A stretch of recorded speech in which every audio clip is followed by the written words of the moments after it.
All right. Hello, everybody. How y'all doing? I'm your host for today, the late edition.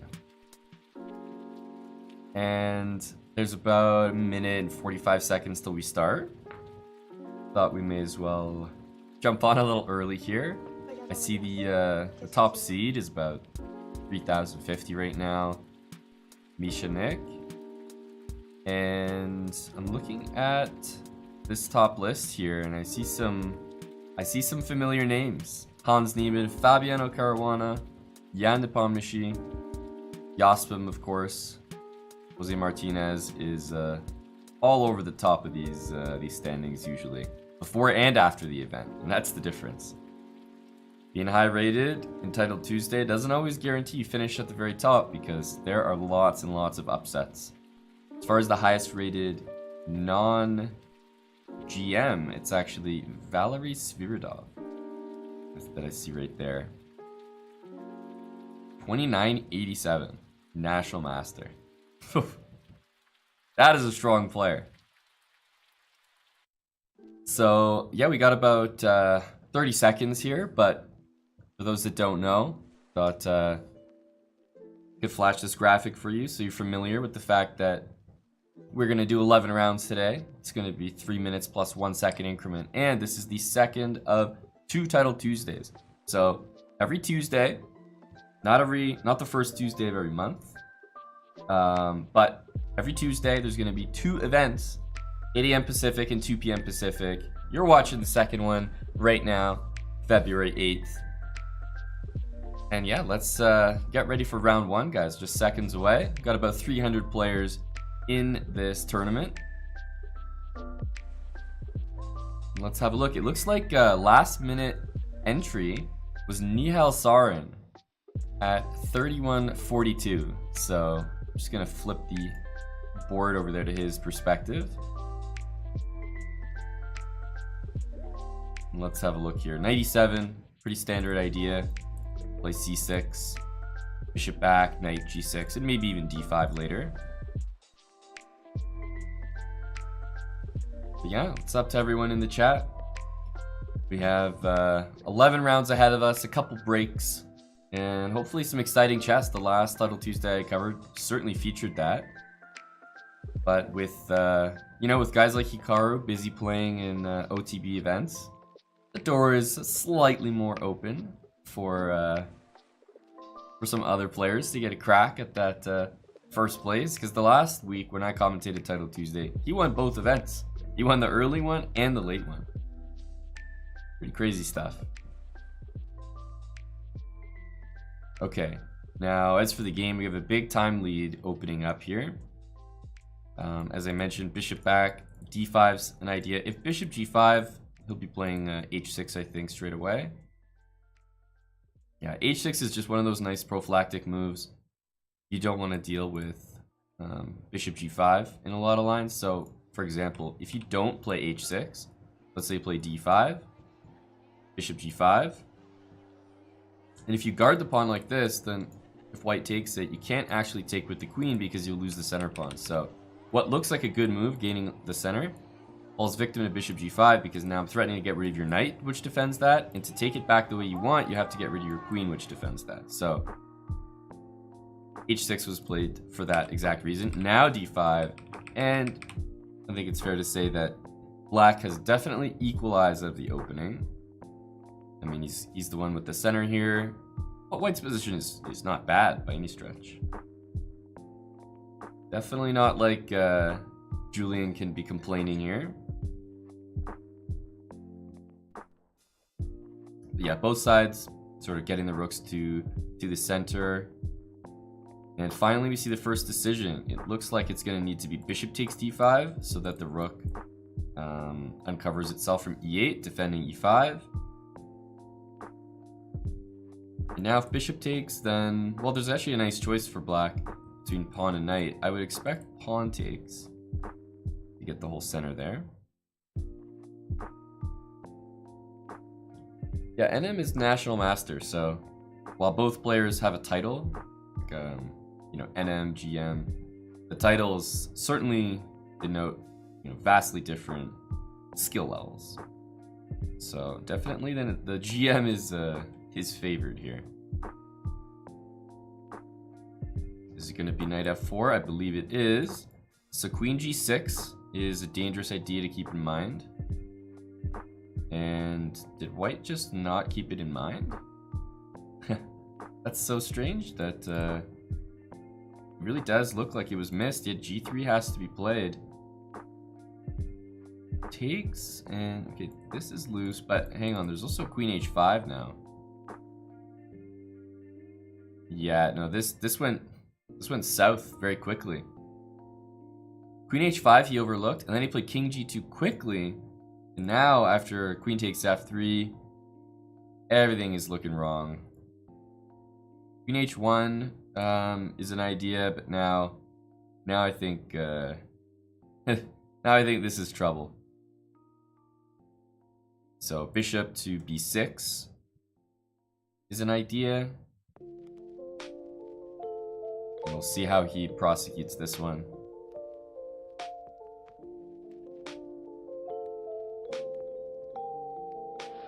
Yeah, bishop d6 looks pretty good.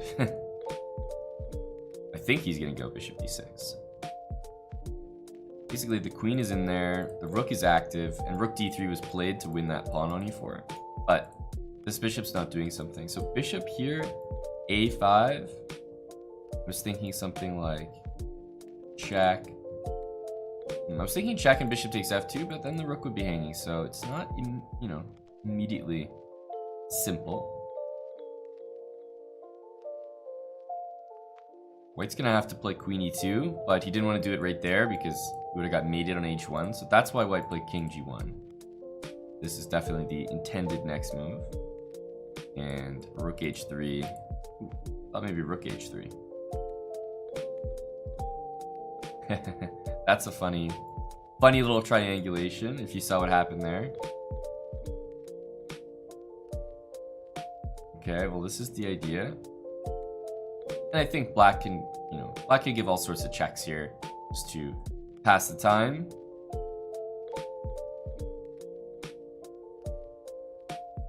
After queen takes king there isn't actually a check. And after king e2, it seems like queen f3 back is one of the better moves. Yeah, so he had to backtrack a little bit. One thing to watch out for is if this king ever ends up on a dark square, bishop takes g7 would win the game for white. Not so, not so easy to accomplish. White's actually really holding strong in this game. The queen's covering checkmate at the moment.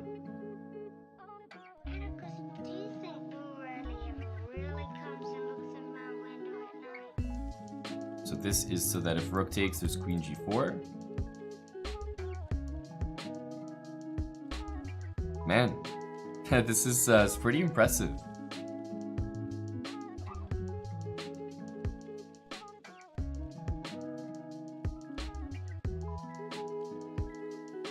Can I turn the eval on?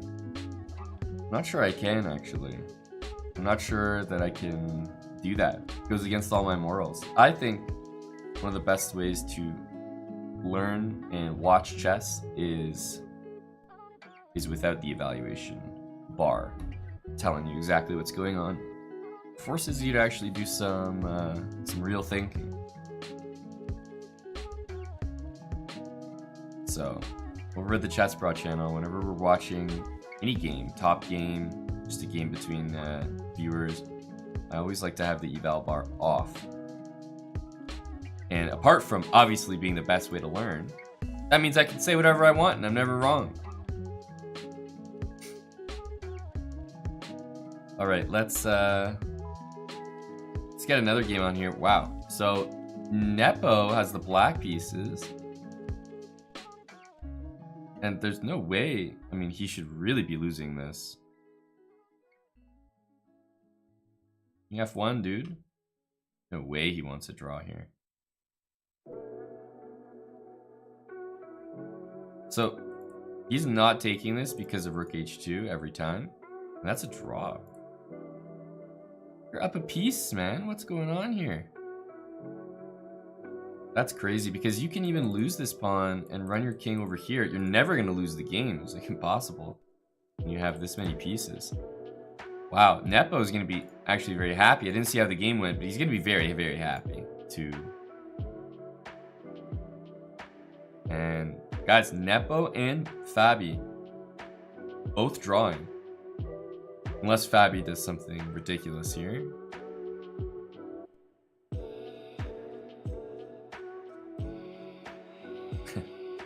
I mean, yeah, this should never this should never ever happen. Okay, yeah, this is a draw.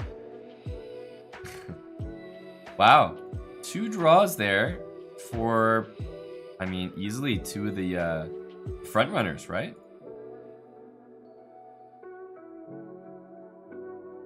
And this one might go for a while. It's hard to tell who's playing for the win because Rook F7. There's Rook G7, so white, there we go. It is going to be a draw.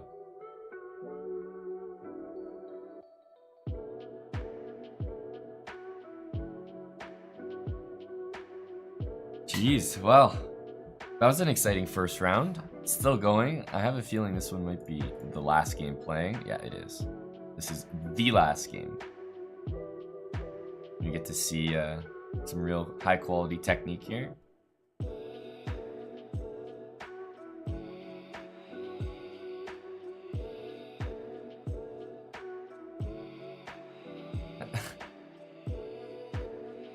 There we go. Okay. Got to the 50 move rule somehow. Alright, well, there's usually a game like that, isn't there? At some point in these Title Tuesdays. So it wasn't too bad. Alright, let's take a look at some of the other players. Let's actually take a look at Valery Sviridov, who National Master is the highest rated non-GM that I saw in this tournament. And Goryachkina, who's incredibly strong and probably a favorite for the top women's prize as well. Yeah, in chess, basically if the game goes 50 moves with no pawn moves and no captures, then it's declared a draw, and it just kind of, you know, prevents things from going on forever. There has to be a stopping point.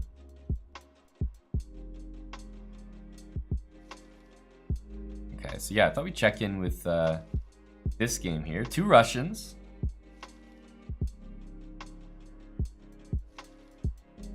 And if e5, the knight's probably going to drop to e8, c7. Black would then look to play c5. And this position looks very solid for black. Takes, I imagine c takes.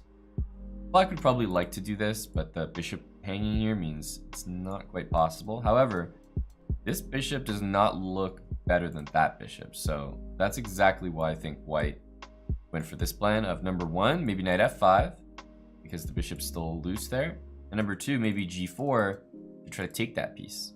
So I understand this move a lot. If white didn't play that, I think the bishop g6 would be so much better than bishop on g2. So this move makes a lot of sense. Now if knight f5, I think the bishop is just going to move somewhere and then the knight will be threatened. And if bishop takes d5 here, there's bishop takes h4. So for a few reasons, I don't think it quite works.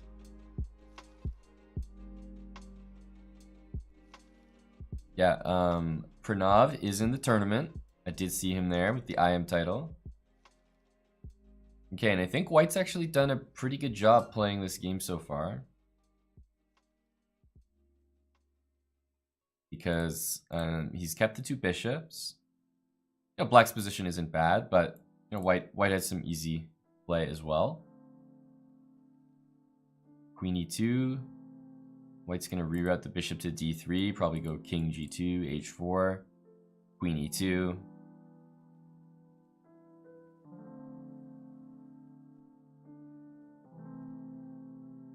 Well, it's definitely got to be bishop d3 and I assume f5, yeah. So f5, one of the things about this move is when you're supporting a knight, white, you should expect your opponent, if they're good, if they know what they're doing, to immediately try to orchestrate f3 to happen to kick out this knight.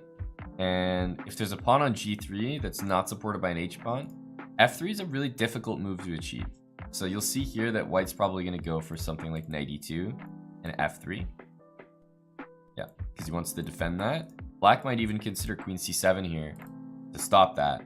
I think that white is going to be okay here if queen c7, bishop f4, and there you go, e5.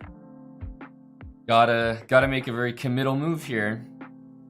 So let's see, if takes, definitely queen takes. f2 is gonna end the game shortly after. So you can't take it. And the real question is, after f3, what happens? I like the move queen b3 by white. I think that's a good one.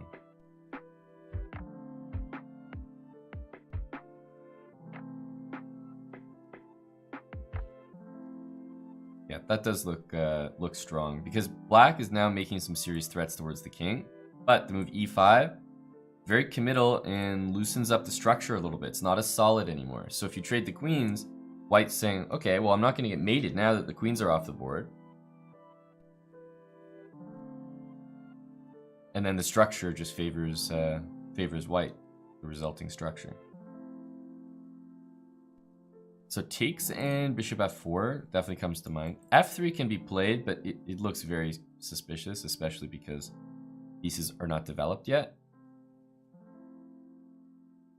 Okay, but white's getting those pieces out very nicely here.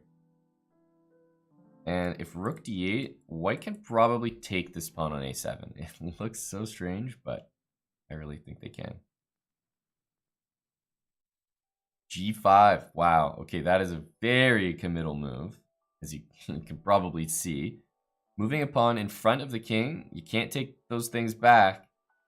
And yeah, so something is going to be falling here. I could only assume. There are a few ideas. One of them is bishop takes, pawn takes, takes. Then bishop takes d4 would be strong. The other one, weirdly enough, is g4.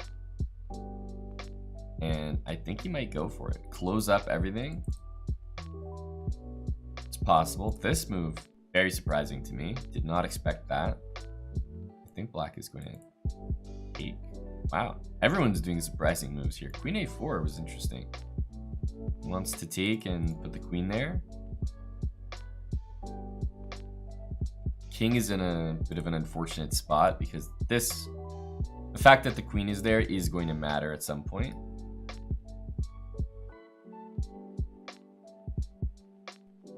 And I'm very surprised by the moves, I have to say.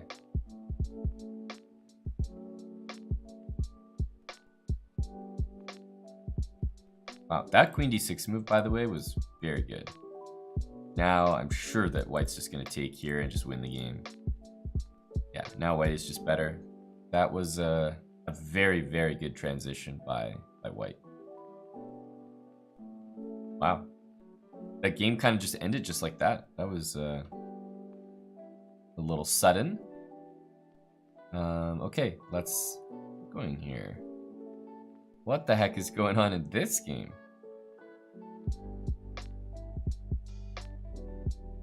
I think black could have almost played that move. Crazy enough. What is this move intending? f6, h6. One of those two is going to be next. Oh, bishop c5. Yeah, black has to be winning now. Rook e1. Yeah, he missed bishop c5 there. This is game over.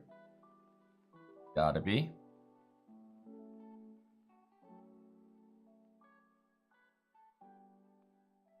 Yeah, because there's rook e1 as well. Bishop e7. But yeah, rook e1 is the better move, I would say. I'm not so sure about this one. Wow, he has to play rook there. Crazy, and it just might work too. Rook e8. I don't know if that was necessary, but I think it probably still wins. Okay, yeah, that was a really weird game. Andrakin. Oh, he's playing against a very strong young player. Sebastian Christensen from Norway. Rookie 5 check. I mean, you'd think normally in a position like this that, wow, King C2 has to be played. You'd think that really the knight should be the one posing difficulties. C6. The knight is just so tricky to handle in short time. King B3. I think black is the one playing for the win here.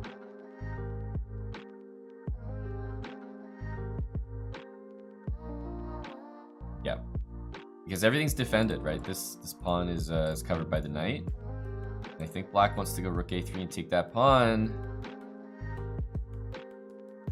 Uh-oh. White has a very nasty choice. Does he take here? I don't think that was good.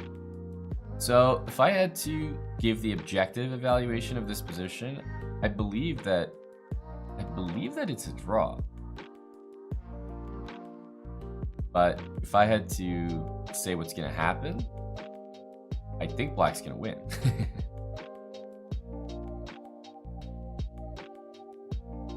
Yeah, because now the king gets to d2 and it's just game over.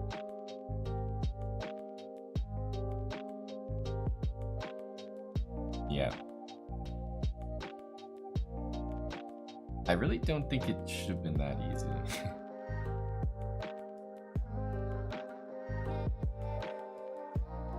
I've seen the rook be a lot more convincing as a defender than that. And I think that was our last game, so we should be jumping into round 3. Let's see here. Yep. There we go. Yeah, we are jumping into round 3. Keep in mind there's a break, but it's after round 4, so we still have this round and one more to come. It was good endgame technique. Yeah, that was impressive. So I wonder, are we gonna see knight e2 here? Yeah, so this line, white is trying to play bishop d3 to stop the bishop from going to that square, and queen e1, I've seen this line before.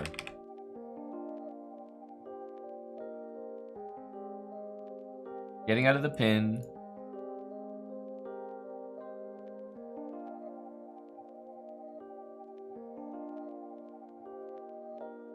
So bishop d6 certainly makes some sense here. Attacking h2.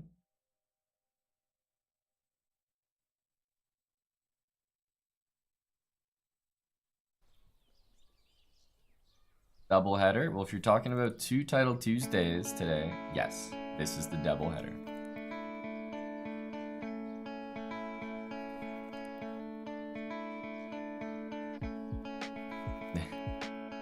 These guys are playing like they know what they're doing.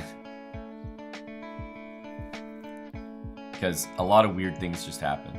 F takes g6 was mandatory because of the pin, but still, it's a very strange, decision to have to make. Not one you're usually happy with.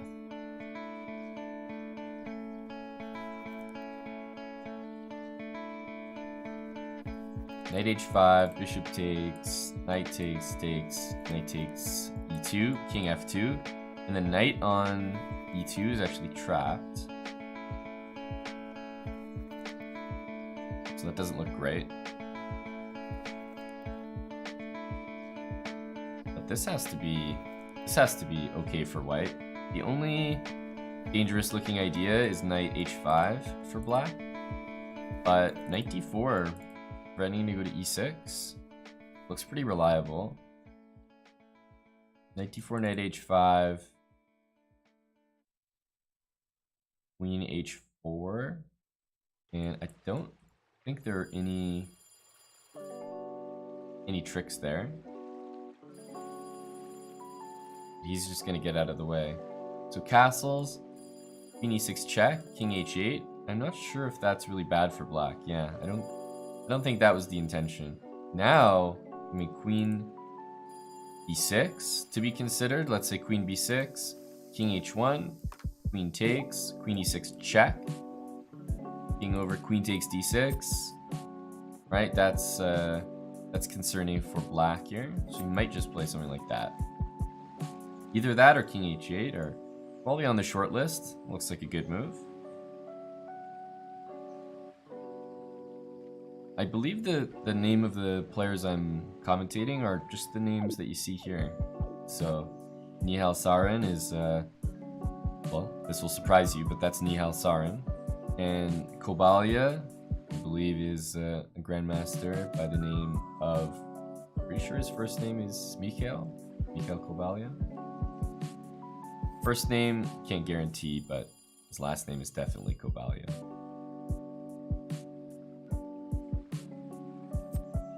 So, on some of the more eccentric usernames that don't exactly represent the player's full names, I usually do try to remind you what we're actually watching or who we're watching. But for these players, I thought that's relatively self-explanatory.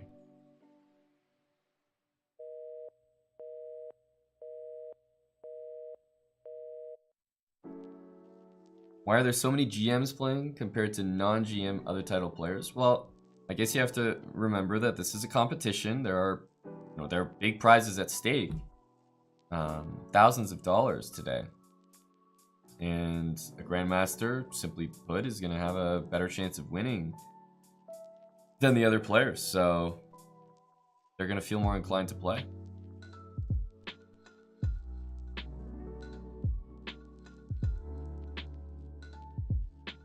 So black is going to win material here, it looks like, with queen e3 and knight f2.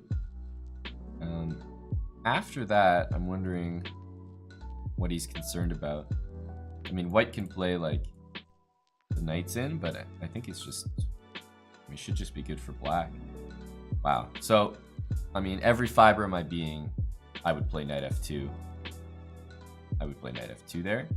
But what he just found is something so disgusting.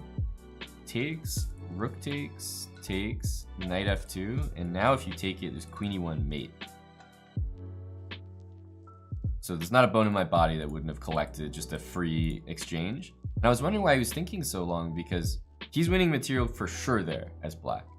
But knight e4, this is the type of move that just puts you in a coffin. Like, there's no coming back from this move.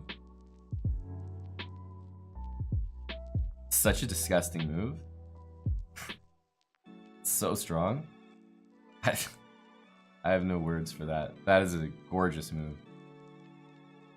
So I think the reason why, like, look, if you sat me down here and you said, hey, black to move and win, yeah, I could find knight e4. And I think actually a lot of the chat could. But what's so amazing about knight e4 here is that black already has knight f2. And everyone knows how you know, the brains work. When you see a move that definitely wins material for you and you know that it's good, you usually stop looking because like, okay, that's good enough. But he saw something that was like very, very good, and he still had the discipline to sit there and calculate further. So, pretty impressive stuff. This endgame, what's going on here? Black might have to try f4, yeah. I think he's gonna do that. White's gonna bring the king over, and what are the pawns here? Yeah, okay, so white's up 2 pawns right now. Pawns is just trying to hold on here. I think as white, you can basically sacrifice this pawn and just bring the king like that. But I would leave the rook here. When you go here, then as soon as you get too far that way, black is going to have this rook takes c4, king takes f4 stuff. It's going to get messy. So as white, I would definitely be sacrificing this pawn. Let the king take. Well, you know, nothing bad is going to happen.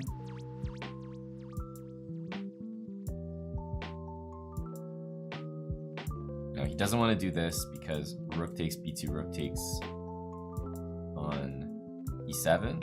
That was a terrible move, I want to say. don't really get that one. Like, yes, white has pawn, but he's gonna lose this game. I can almost guarantee it.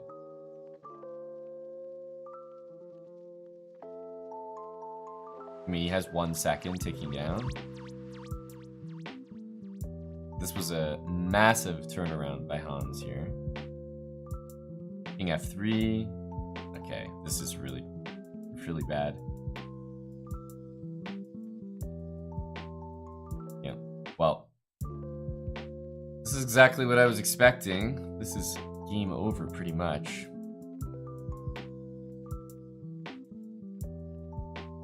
Yeah, you can chalk this one up to GG's, because remember, black is just going to give up the rook for the pawn. He's just going to give it up. And he's going to have 2 pawns himself, then he's going to win the game. Yeah, well, that is a throw for sure. White had 2 extra pawns in a rook endgame and ended up being dead lost, really.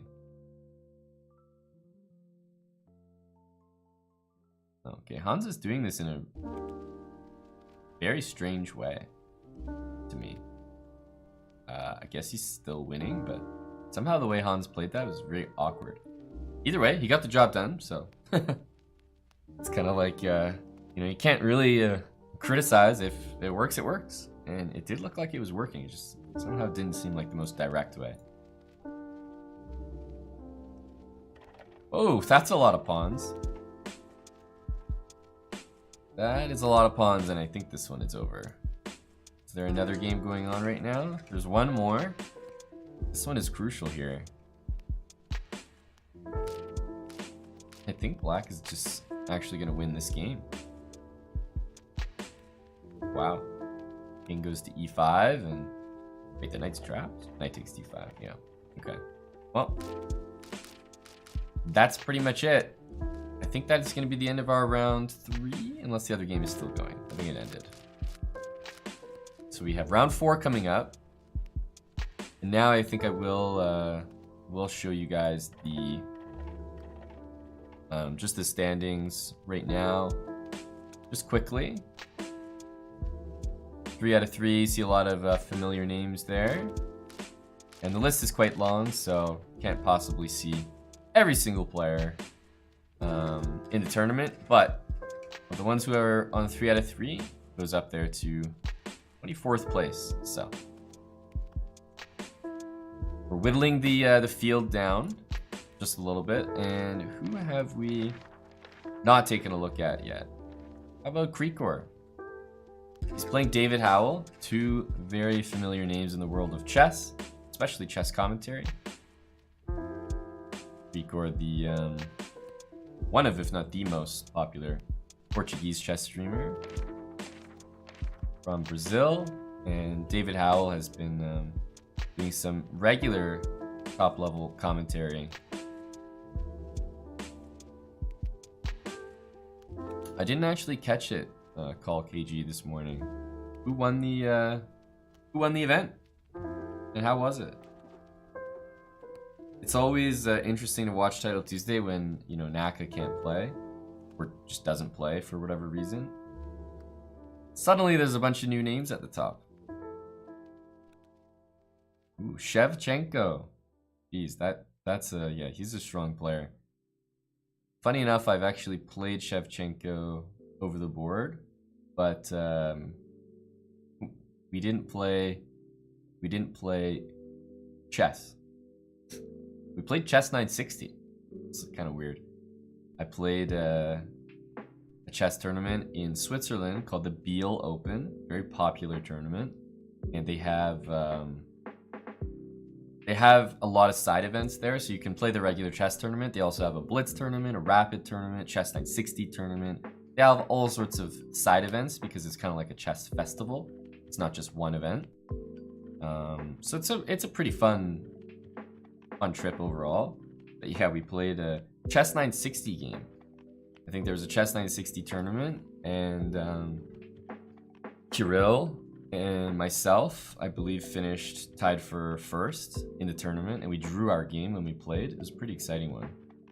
But that's the only Only game I think I've played against Shevchenko over the board, and it wasn't even a real chess game. Okay, what's going on here? This looks highly theoretical. You know, sometimes in positions like this, white even considers knight a5. It's just a weird pawn to defend because you can't go rook b8 and, you know, queen c8 and queen d7, or it can be a little awkward. But obviously knight e5 makes a lot of sense. Is Fabi playing? Yes. I can't tell you if Fabi's still playing, but I can tell you that he was. I mean, we checked in for one of Fabiano's earlier games in the tournament. It was a draw, actually, in one of the early rounds.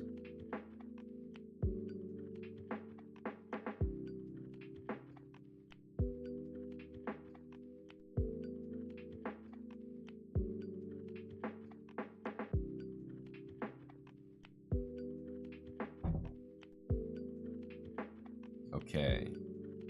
Knight d5. So really what you just don't want to allow is knight takes f4. I think that's the big thing. Knight takes f4, pawn takes is kind of gross. This, on the other hand, I don't think this is really anything for either side. I mean, I feel like black's probably getting, sort of equalizing here, but white's ahead in development and is much quicker to double the rooks, let's say. I think it's going to be bishop takes, yeah. And black's bishop, I would say, is better than white's from h7. I kind of like it more. I think this is just very, very even. Not really anything between these players. c3. I mean, black can just double the rooks. I would probably prefer black here, but it's so sick. So marginal. I can barely even tell you why. Like, I do prefer black, and I really like this maneuver there, but is white going to lose this game? No, it should really never happen. But I think those are famous last words in Title Tuesday, so I won't defend them. And let's just take a peek at this game, just because they're trading everything there. And what in the heck is happening here? I might have to back up a little bit. So we saw black go rook a7, rook d7. I mean, if I saw anybody under 2000 play this, I'd tell them to, you know, probably try bowling instead, and maybe leave chess to the people who actually have a knack for it. But this is a grandmaster maneuver, so we gotta trust him on it. And look at this game, what in the heck? Bishop h6, and he plays bishop d5, bishop f6, and knight takes d5. What the heck is happening here?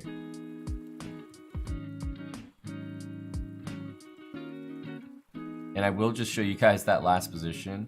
It's completely dead, so you guys don't have to worry. You didn't miss any action. I don't think we'll get a winner there.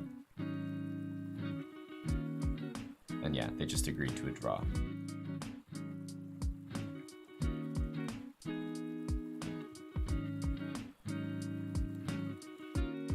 So he's really thinking about pawn takes, but the more obvious move is just knight takes. The thing is, it does allow the knight to get there. It's going to be queen c4. Oh no, the pawn is just hanging. Excuse me.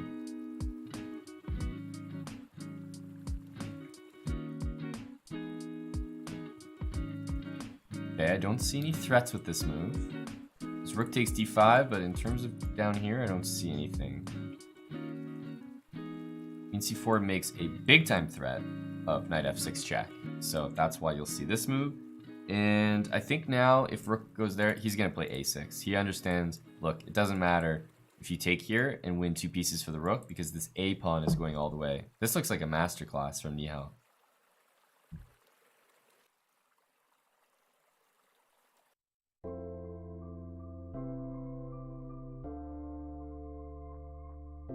This looks like a really nice game. Takes, it's going to be pawn takes. Okay. Somehow I feel like black did a good job because he's going to be able to get a 3 against 2 and he should take that, and okay, I think he's earned it. JC Ibarra with the black pieces. This is a draw, guys. This is a draw. So if white wins this, it's because Black messed up. He's 100% this is a draw. But you're up 1 pawn. It's Title Tuesday's money on the line. Of course you're going to try to win. No question about that. But yeah, Black so far showing the technique.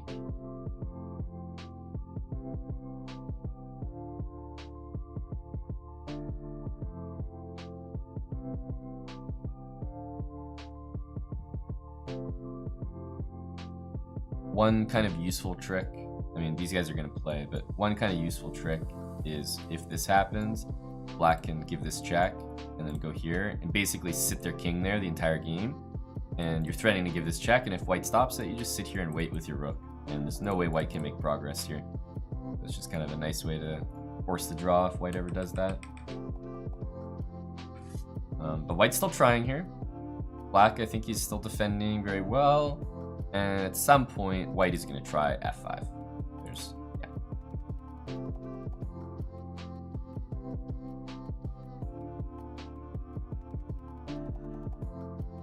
So even though White is continuing to play the game here, I think it remains true that Black is defending very well. It really is. And I think White might try, I'm going to say maybe some plan with h5 and rook g6 check, rook g5. But he's going to shuffle the pieces around a little bit first. Here comes the king. Good defense, but still, White is pressing, and here's that plan I was talking about. Rook g6 check. And I think probably pretty important that the king went here and not to h7. You don't want to cut yourself off on the side of the board. So that's the thing, like, even a position that you can tell yourself, oh yeah, this is a draw. A GM isn't just going to hand you a draw for free and say, yeah, here you go. That's not how it works. You're going to have to earn every draw in chess. So that, while it may look like, oh, this was a draw and Black drew it, you know, whoop-de-doo, I'm still impressed by that. With seconds on your clock to hold a draw against a guy who's, you know, trying to beat the hell out of you, especially a guy as strong as Nihal, I still think that's really impressive. Alright, so I think actually most of these games are done. It's not refreshing here, so I can't really tell which ones are in progress. But most of the games I'm clicking on are over. So I think is the round over. Yeah, because this game is done as well. Yeah, my screen just isn't refreshing right now, so sometimes this happens and I'm not able to really see if the round is over. I guess it's still going. There must be one game that's still going.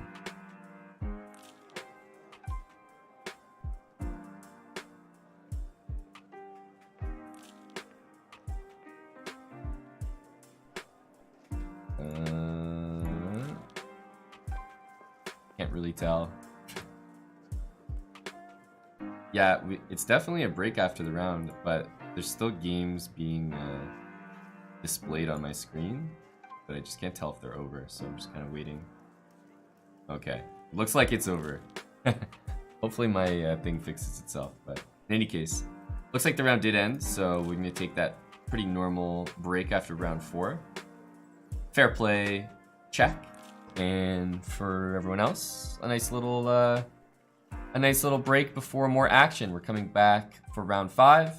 This is the late edition of Title Tuesday, February 8th. We got lots more chess ahead. We've only done 4 rounds out of 11.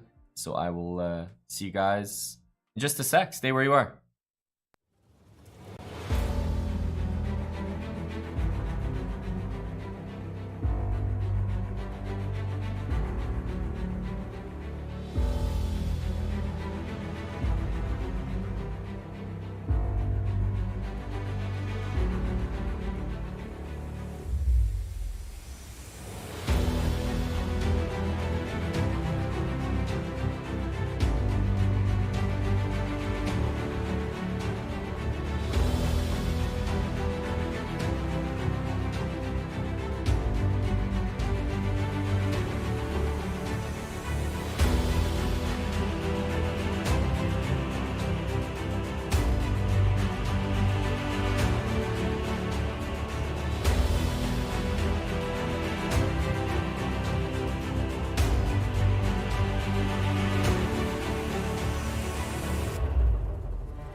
Alright, hello and welcome back everyone. Hopefully you didn't stray too far from the screen there.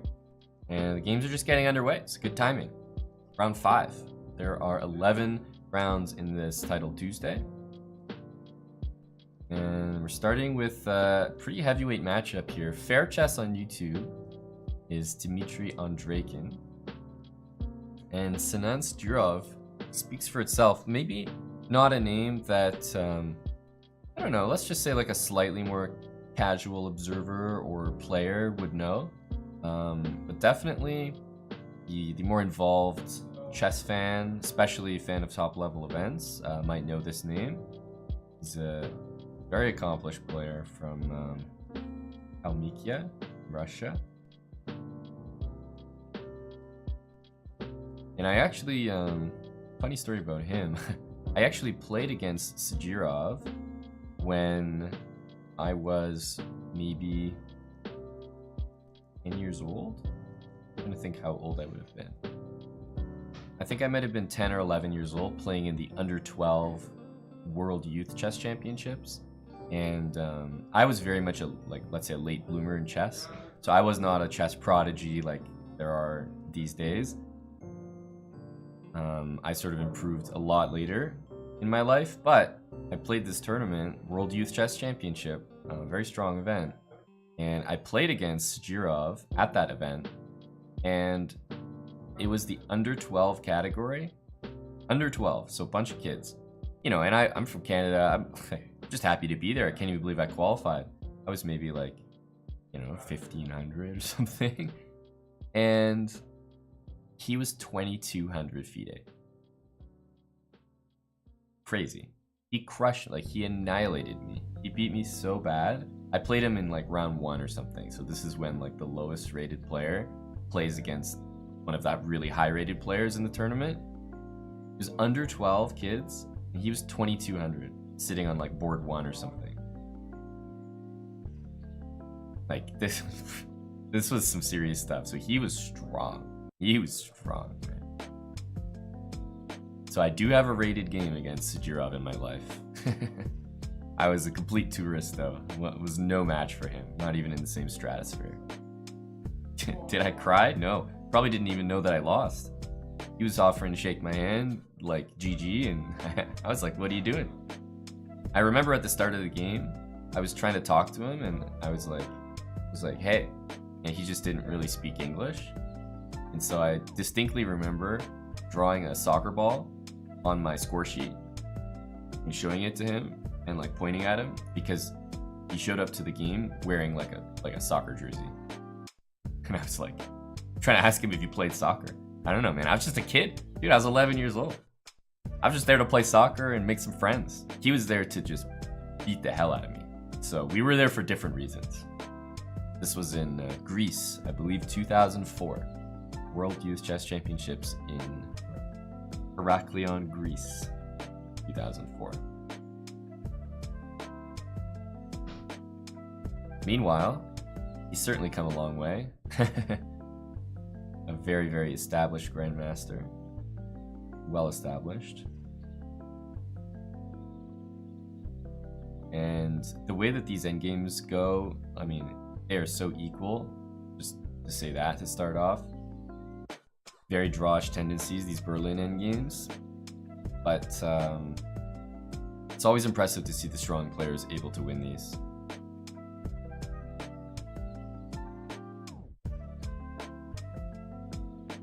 Bishop g5, very key move to sort of say, look, you're not controlling the d file yourself. Yeah, and this looks very even, but White's got that pretend advantage of 3 pawns against 2 on the king side. That's what he's trying to do here. What's Sijirov's FIDE right now? It's a good question. I imagine he's probably high 26, low 27. I haven't checked up on him, but I'm sure that that's very easy research for some people in the chat.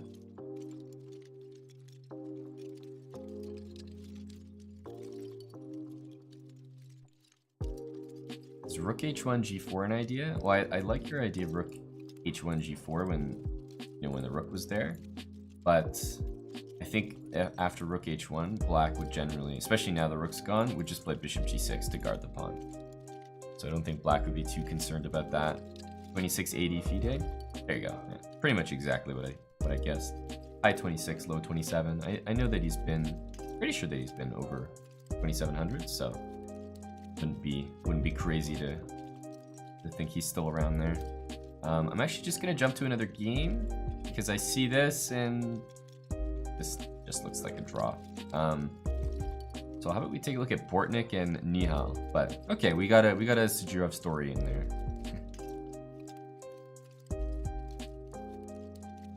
Are people able to participate in both Title Tuesdays on the same day?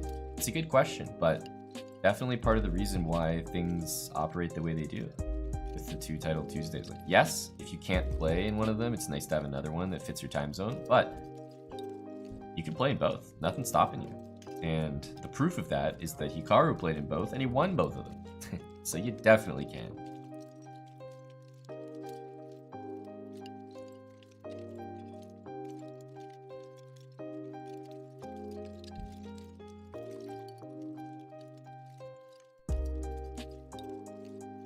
Two bishops here for Nihal, but Bortnik is ever so tricky. This is a threat. Yeah, he does take it. Rook f4, queen e7. Yeah. And I think white's got to take that. I think black might be trying to play g5, but we'll see. g5 stops knight f4, which is tempting.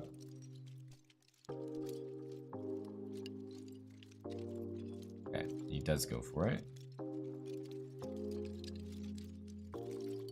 And, you know, just kind of barely hanging on to that, to all the pawns here. White's guarding c2, c4, e5. So white's pawns are very loose, very weak.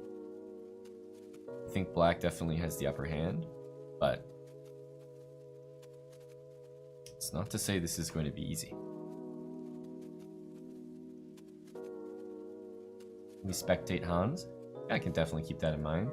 We have looked at some of Hans's games so far, so I haven't forgot about him. But, yep, we can definitely keep an eye out. I definitely do not mind you guys sort of let me know who you'd like to watch in the event. Okay, c4, I think is going to happen, right? I was surprised that king c5 didn't get played by black. This, ooh, wow, this just wins.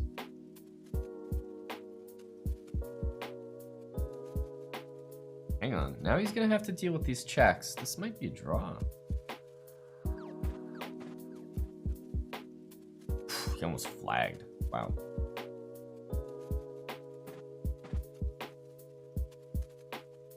Yeah, I think this is going to be a draw.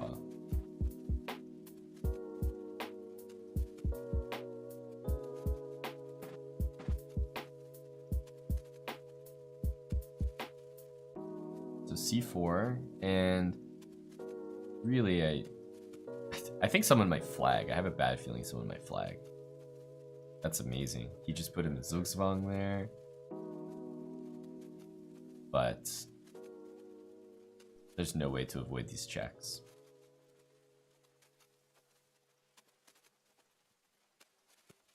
Yeah, you just can't avoid them. It's impossible. You know, if you want to get out of these checks, you have to go a little bit too far away from your pawn. So, kind of amazing that that worked out into a draw. So there's only a few games left. It's practically the same endgame, but a different game. This will be a dead draw here. I don't think white is going to be losing this. This is just going to be checks forever.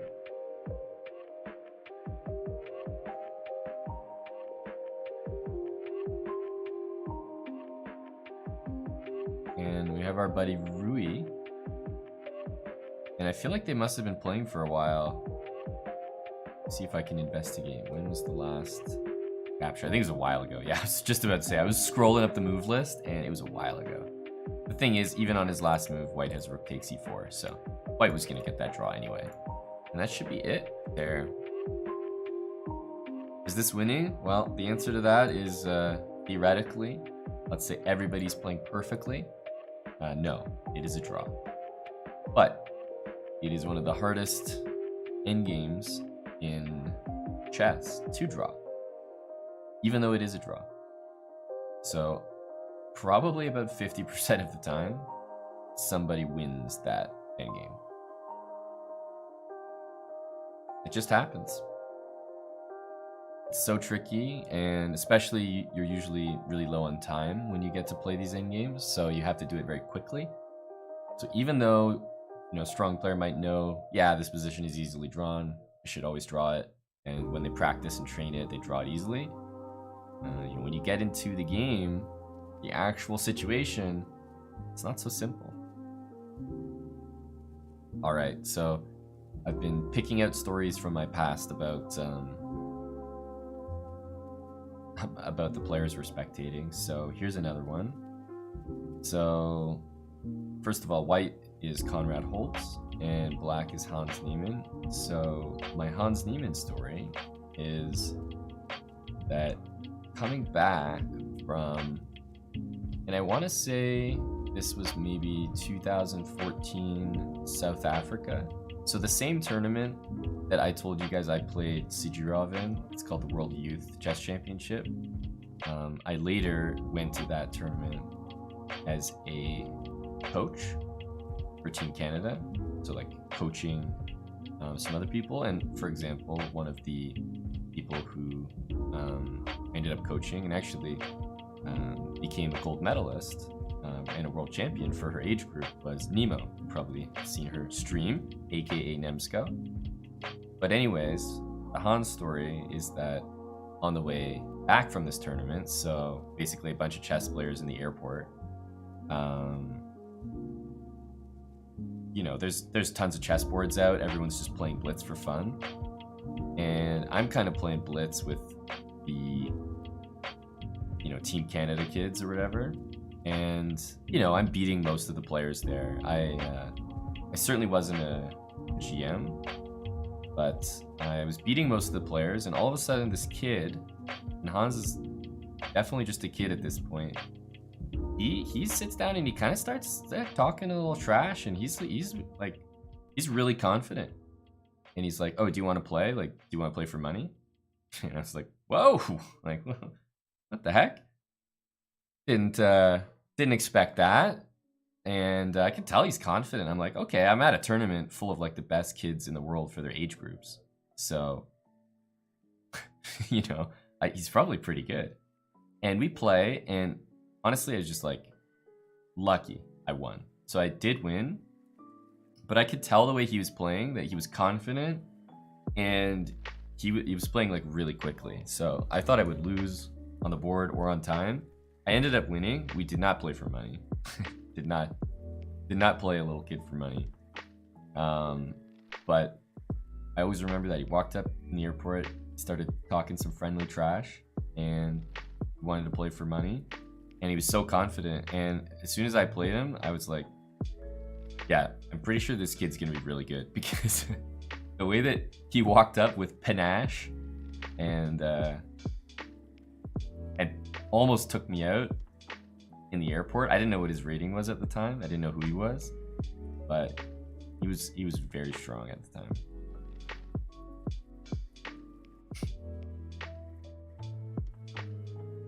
And he looks to be putting together a pretty good game here, although it might be tough to actually convert. How old was I? Well, I think this was 2014, so 6-7 years ago. Whoa. Yeah. This is trouble. You see those 3 pawns? The bishop was attacking the rook there. That was scary. That was a weird position just even to look at. Like, look at this. It's very rare you see this, and somebody can't actually take any of them. Right? So rare. White actually had to make a rook move in this position.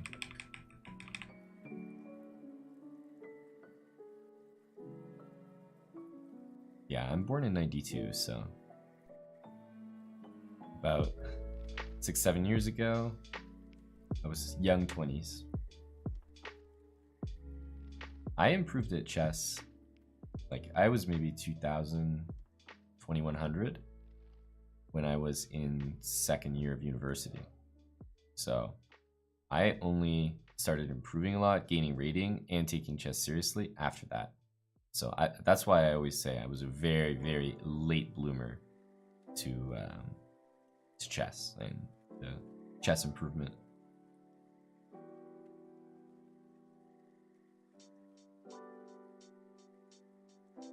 This looks really nasty, guys. Like, the king is just gonna walk in here. Could just walk all the way in. I don't know what white can do. Because if you trade all the rooks here on f2, I think knight e4 check at the end might be winning. Just a winning endgame. It's possible. I haven't analyzed it all the way, but that looked like a winning endgame. Something like this, just to put a line on the board.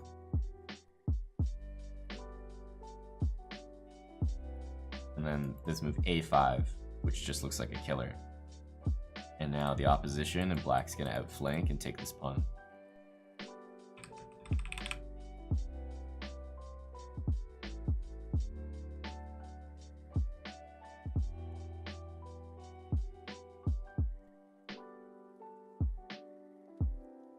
So we'll see if Conrad with the white pieces can hold the draw here, because he's much worse, that's for sure.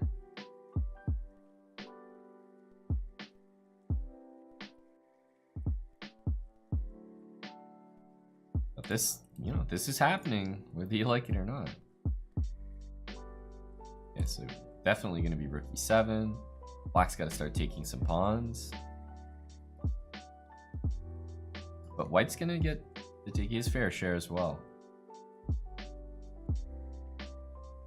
I think there's probably an interesting idea where, like, you take this, something like that, and there's something where you get the king in. You don't want to take, because then white might have a check later, but yeah, rook check here. I think white has got to be in trouble. But there's going to be some stuff where you can sort of get the king around behind. This is a very interesting defense. And it makes some sense. There's rook h7. You can't take the pawn, so remember that. But there's a resourceful defense there.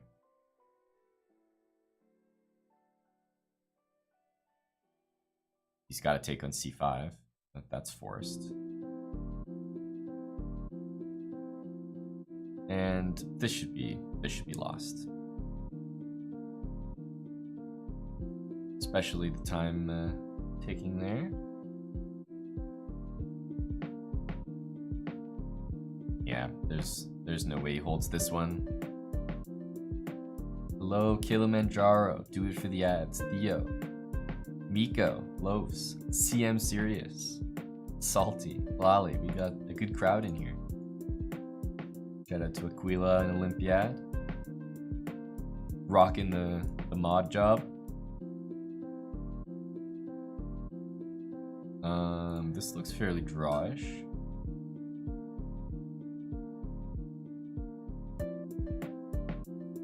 How about this one? Is there any chance to win this? Not really, eh?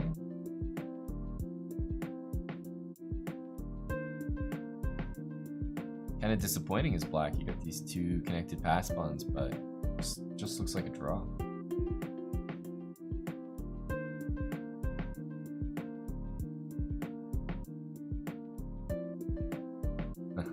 Yeah, there's just no way in here.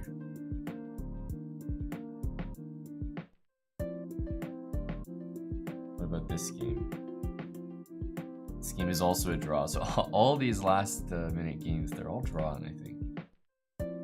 This one is a win, that's for sure. What just happened there? Was that like a huge blunder? Oh my god, it was. I didn't actually see, but So White's actually been trying to win this game.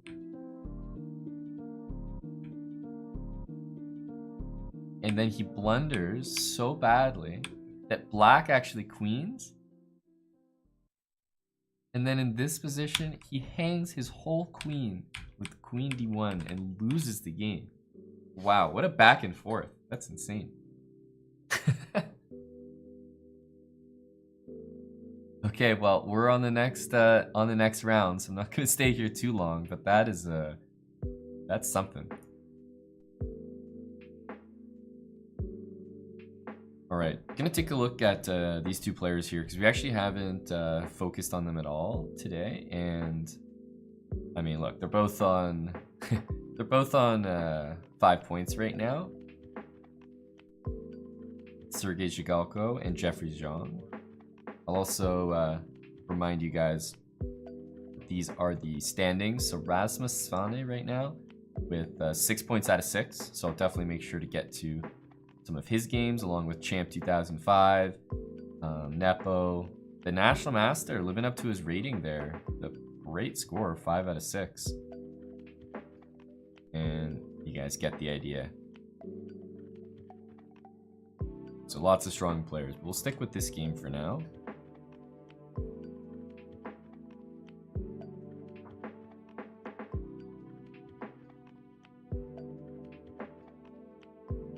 Up a lot of time here is Zhigalko. For those that don't know as well, Zhigalko's a pretty incredible bullet player. And he doesn't just play bullet, he plays 30-second chess. And I think that's the real mark. Like, you know, probably the best example of an extremely strong bullet player who is not a well-known 30-second player is probably Hikaru. You know, 30-second chess is kind of the, I don't know, it's the young person's game.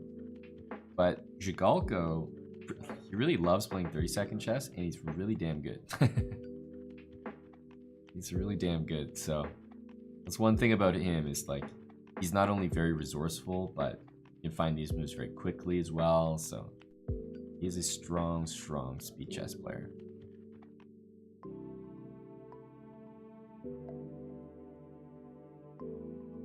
Okay, so knight takes e5 is something that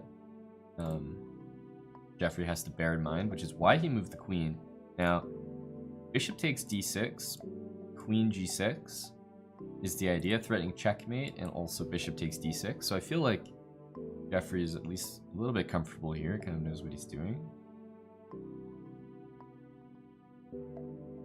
But yeah, queen g6 is the next idea here. Yeah, that's so true, Salty. I mean, Zhigalko's an incredibly strong player.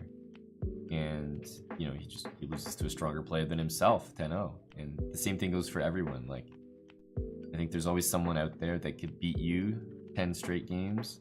There's always someone out there that you could beat 10 straight games. So, it's just the pecking order of the chess world.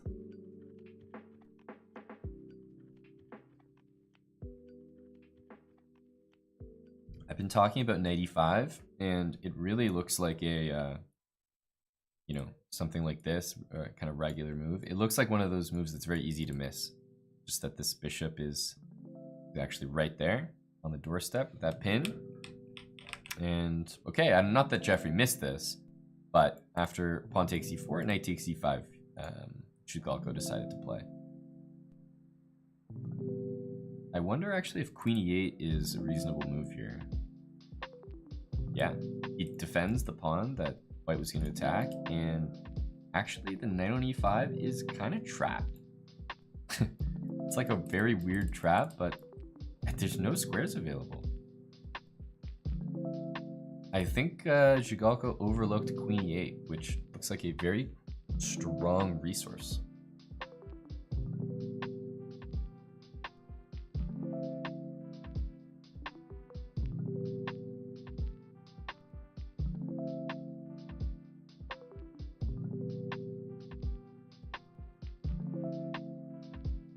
So the best, I wonder what the what he's going to consider the best case scenario is, because he can give up a piece. I was going to say queen takes e4 and get some pawns for it in a tough position, because the other way that you could try to play is, you know, g3 and try to attack the knight yourself, but that looks so weakening. Plus there's knight h3 there, it takes f2. I don't think you want any part of that. So oof. This is nasty. This is game over. Bishop f5. Guys, did we just see an insane blunder? Hang on a sec. Correct me if I'm wrong, but so after rook e1, Jeffrey played bishop f5, and he's saying, look, if you play queen takes e5, great, I have this brilliant move, knight d3, I win the game. And he just won the game very nicely. But when I see bishop f5, I see this. Queen takes f4. This is just a simple tactic. It's a one mover. And white is actually better after this. In fact, I'd go so far as to say white is winning after this. Maybe winning's harsh. Much better. White's up a pawn. So in Jeffrey looking for this really beautiful knight d3 move, blunders the whole game away with bishop f5, and queen takes f4 could have been played as far as I can see. So Jigalko, very surprising that he didn't have his, you know, he was maybe just kind of upset that he blundered a piece in this game, and he was like, you know, forget it. I don't have a chance here. So he wasn't committed. As I like to say on the Chess Bro channel, his stick wasn't on the ice. If it was, he would have seen this move, because he can get right back into the game and actually be better.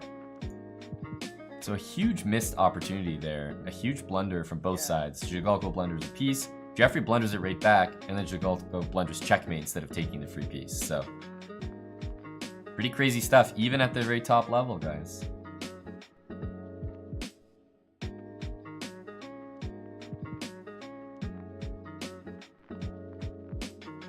So white might also, I wonder where he's going to try to put this. d5, interesting.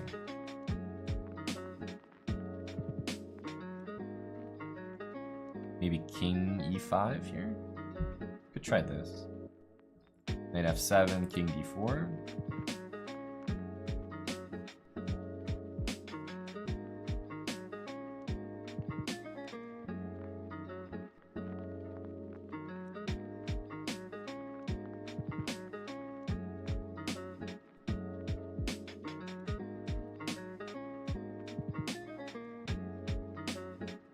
Yeah, this should be pretty dead here.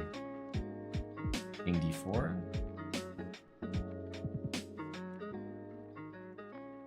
And white does have to take this pawn, but I think rook takes g6 might be more accurate first.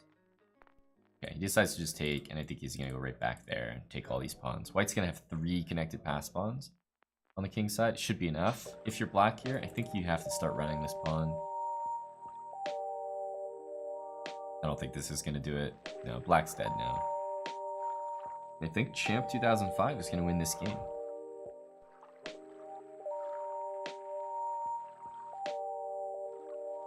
We're on round 7 right now. Yeah, he's going to resign that. It's just dead.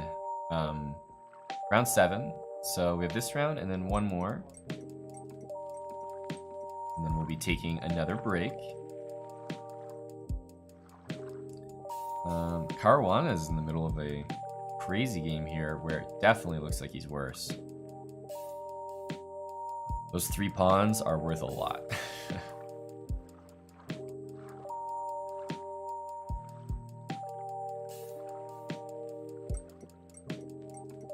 So, I guess that looked like a strange move to me, but I guess it doesn't really matter.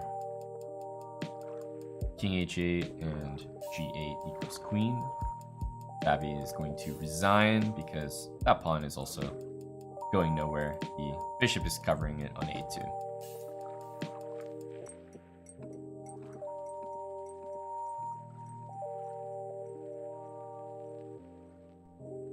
And this looks like another completely dead position, but there's not too many on the go right now.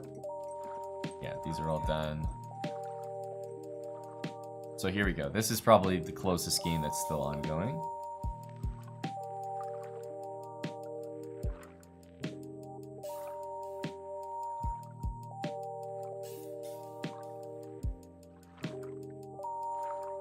And King E2. King E2 should do it. Ooh, this is a particularly bad move, I would say.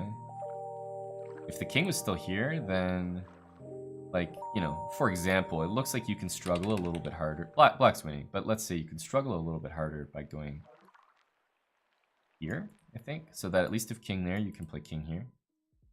Got to take this. Should still be good for black. I imagine something like rook here, and then rook there, and king e2 should win. But still, I think you can fight a little bit harder. We're on round 8. So let's take a look at Nepo. He's playing Champ 2005. This is our crucial board 1 matchup right now.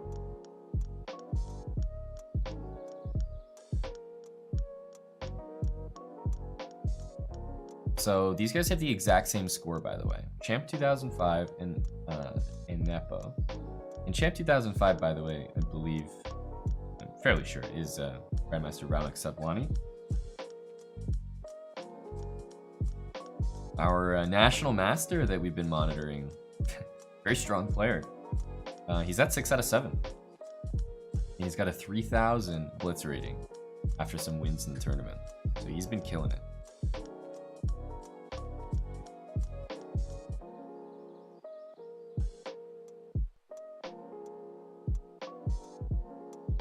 So there's probably about 10, 11 people with 6 points out of 7. And we've currently played 7 rounds. There's 2 players, and you're watching them right now, with 6.5 out of 7.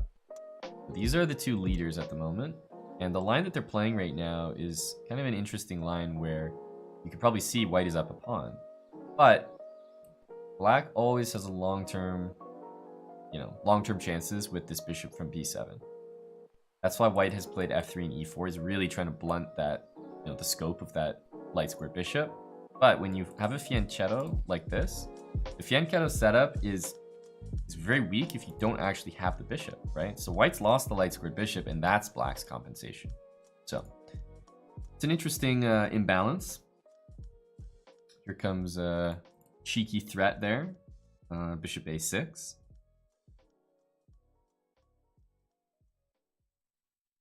Well, I believe it's a thing in Russia, Paul. So, first of all, in order to be a titled player, you have to buy the title, let's say. And I'm not talking about buying the title as in that shady stuff that, let's just say people who are no good at the game do. I'm talking about actually paying the fees to own the title. Let's say that. So that's how the World Chess Federation makes money. They charge you money to actually have the title. So, every grandmaster, let's just say it's 100 euros, 150 euros, just to physically own the title, to be awarded it. And a lot of federations will pay for that. They'll cover it. So for example, the Canadian Federation will pay, if any of the players in Canada become a GM, they'll be like, oh yeah, we'll pay for the title. It's not that much money, and it looks great for nations to have a new grandmaster playing for them. But in Russia, they don't pay. There's so many GMs in Russia, they're like, dude, we don't care. Buy it yourself, dude. So that's why in Russia, you usually see a lot of players that, for example, Kramnik, he went from FM to GM. So he's not gonna, the Russian players who think they're gonna become a GM, they're not gonna waste time purchasing an IM title, to buy, let's say FM, IM on the way up to GM. So they're not gonna waste time purchasing an IM if they're just gonna have to get a GM title later. That's just money out of their pocket. So a lot of players in Russia, they're really high rated, but they don't have the title. So let's say this guy who we're talking about, I haven't actually seen his profile, but it's quite possible. He's an extremely strong player. It's quite possible he's like 25, 50 FIDE, but he doesn't have all his GM norms. So he's not a GM. He's definitely more than qualified for an IM, but he doesn't want to like waste 150 bucks basically paying for an IM title to have that when he's like, okay, whatever, like I'm just going to be a GM soon. I may as well just pay for GM rather than paying for IM and then paying for GM as well. So that's why, especially in Russia, maybe other countries as well, but for Russia, you'll definitely have a lot of situations like this where players are just like, yeah, there's just no point for me to do that. I'm going to be a GM soon. I'm not going to waste my money. And it's a pretty sick mindset, right? That's a lot of confidence in yourself. And that's why, Vladimir Kramnik, good example. He was an FM, and then he was just a GM. So at some point, he was like probably an FM that was like 25-50. He's like crushing GMs.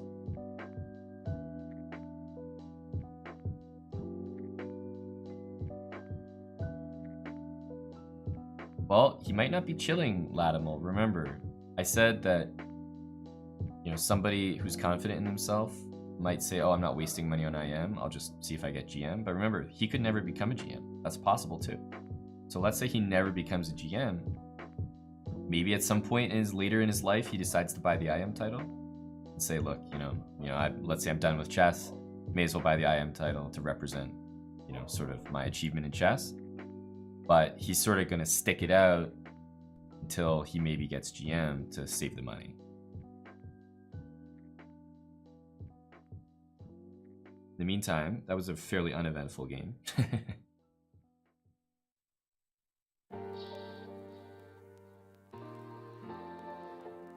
One thing I will say about norms is I do believe they expire, but after a very long time. So it's not usually something that matters. But I think it's quite possible that after like 5 or 10 years, your norms expire, like they're no good. So if you get a norm, like a GM norm when you're like 20 years old, and then a GM norm when you're like 30 years old, and then a GM norm when you're 40 years old, I'm pretty sure you don't become a GM. There's some specifics there, which most people don't ever need to look into, but definitely there's a thing about norms expiring like over very, very long periods of time. But it doesn't usually matter for almost anyone in the world.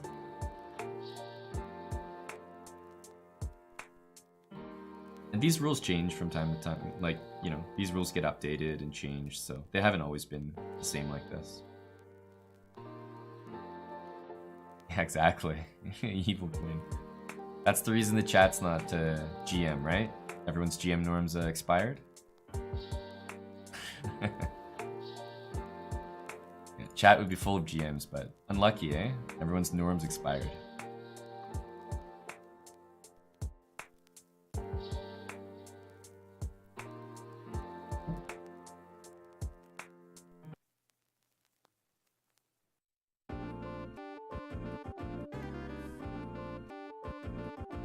So, yeah, I was gonna say King D6, ultimate blunder, Bishop D5. I was a little surprised not to see King D7 there. Looks pretty double-edged. White's really low on time, though.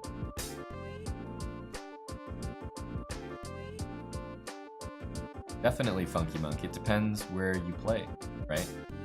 If you play in a country where you're the top rated, let's say, in the country, and he does lose on time. I thought this might happen. Wow, that's really too bad.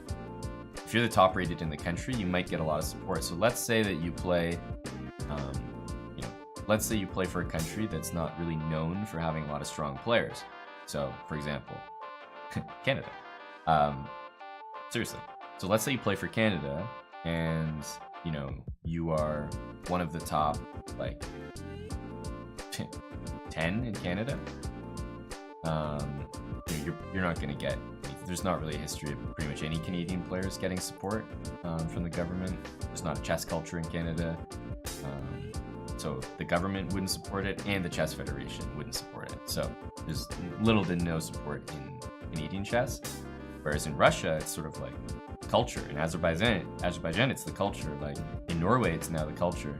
There's a lot of sponsored chess players from those places, and it's just sort of Yeah, it's regular. It's understood that that's something that you do.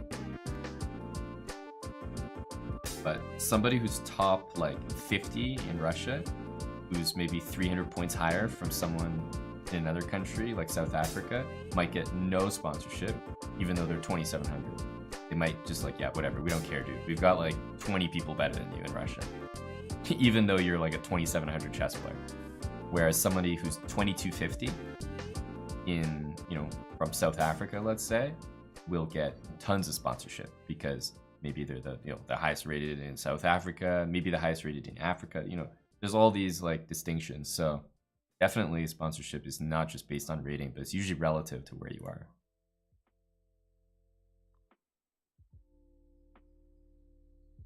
And yeah, that's why you'll see a lot of players switching federations, definitely. Some federations just don't support chess.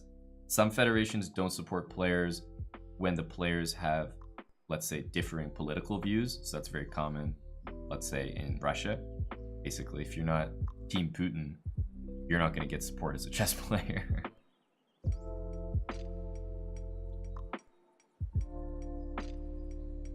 I feel like white is making some progress here. However, king d4, rook e4 check, you don't want to allow. Neither side seems to want to draw here. Oh, now it's going to get interesting. This seems like a mistake by black. Is white going to win this game? No, this should be a draw. Oh, sorry, he can go this way. No, I totally forgot about that. This is an easy win. I thought white was going to play king c4 for some reason, but oh, I think that's a little snippet about resignation. Learning about resignation. Thank you, Chess.com. I think that's it. That's it for the round.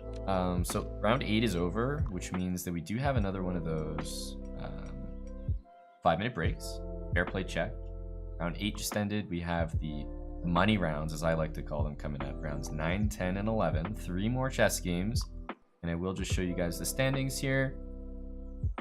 A lot of players with 7 out of 8. So there was a draw between Nepo and Sadwani in the last match, and then a lot of other players won to catch up. So Kirill, I see him there at number 7. Is he going to win the second edition of Title Tuesday? That would be extremely impressive as well. So stay tuned, guys, and I'll be right back with the coverage of the late edition of Title Tuesday. Round 9 coming up.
guys, back.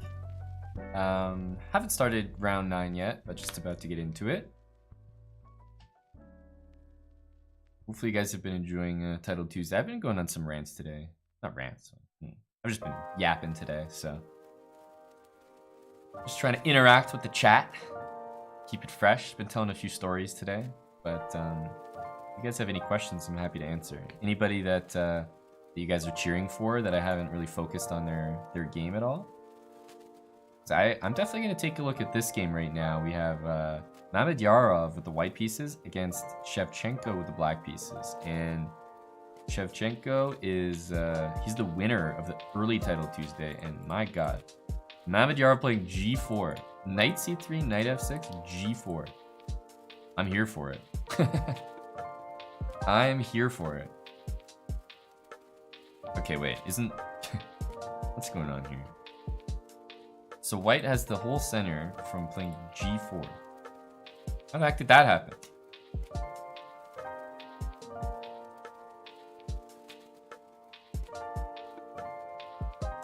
Do you see these moves that are flying out here? Bishop g5, he played it almost instantly.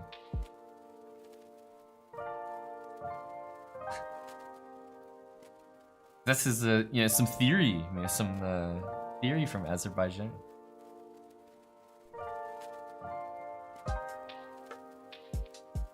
Wow. Okay. I mean, he's clearly played this before, no doubt. It's not like Bishop G5 is an unbelievable move, but it's nice to be able to play this and not have it be taken. Should be useful. Yeah, all theories so far, exactly.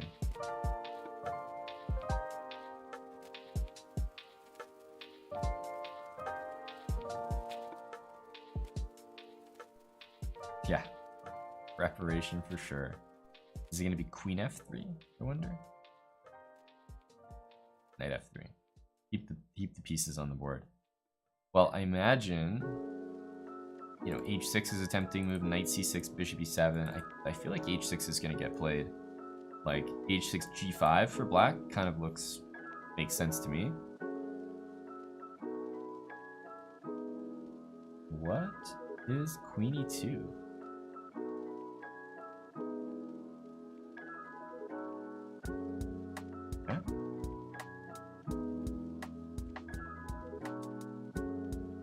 Like, it looked like Queen D3 was the move. But maybe Queen D3, Knight B4 is a little awkward. There's a lot of things hanging. In the bottom line, I think black's position was just better.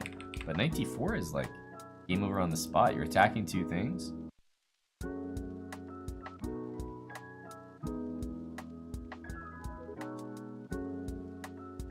I mean, you can resign here. Yeah. Well, this is game over. Wow. That was a complete crush. I think Bishop E7 is the simplest here.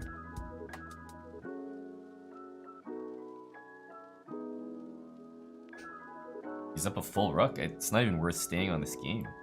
Queen A6. Yeah. I think I gotta stay here. This is true entertainment right now. He's still playing. Finally gave it up.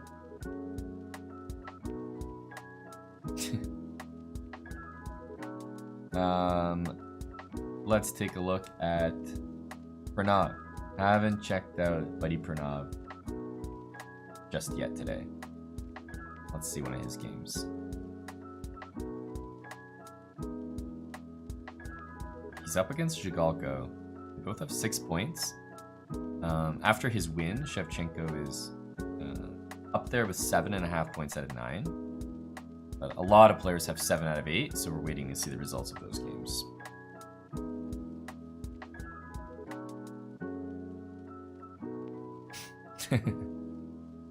Funky Monk, that's pretty funny. Yeah, you'd expect to get a little something out of that game, but it wasn't to be. Everyone has games like that. Some more than others, as I can personally attest. But I think I compiled most of my pieces of advice for sort of new chess players and beginners into a series on the Chessbra YouTube channel. So that's always going to be my answer when people ask for tips as new players getting into chess and whatnot.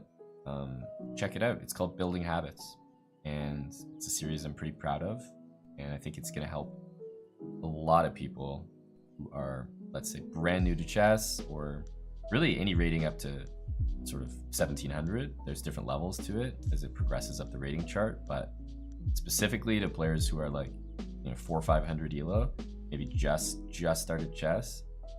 I think some good fundamentals in there that you can learn from. It's on the Chessbra YouTube channel, and it's called Building Habits. There you go. That's my recommendation.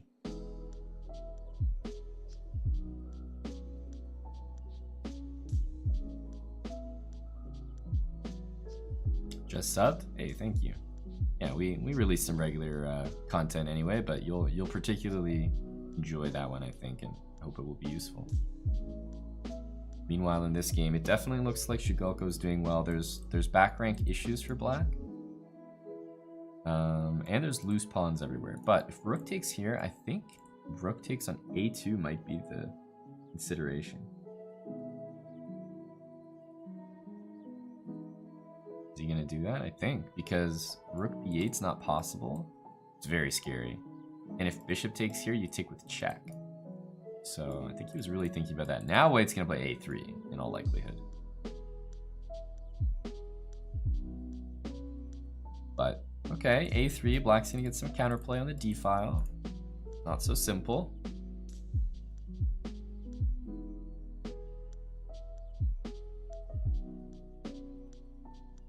Hey, thanks Aquila for that link there. That is our YouTube channel there. Yeah, youtube.com/chessbra. Nice and easy. Pranav is finding some resources here. And I think he's actually, geez, he might even be slightly better here. Out of nowhere.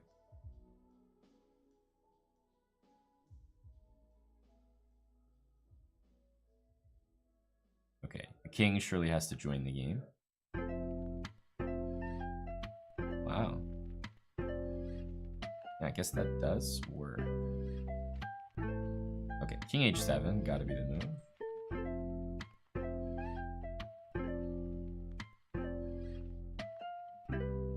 You could go rook e5 and then c5.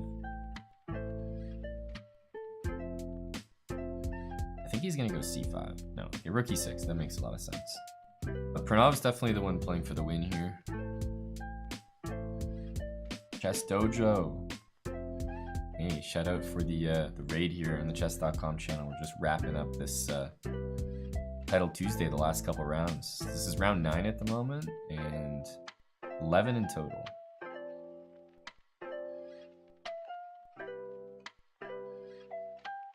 Is he gonna go f4? F4 is the move to try to win, yeah. I like f4. Rook g1 check. King f5. White's trying to win as well, but no, this is winning for black. Has to be. G4. And what? Move the rook. Ooh, okay, he's almost flagging there. Move the move at 0.1 seconds. But yeah, this should really be a win for black if he doesn't flag.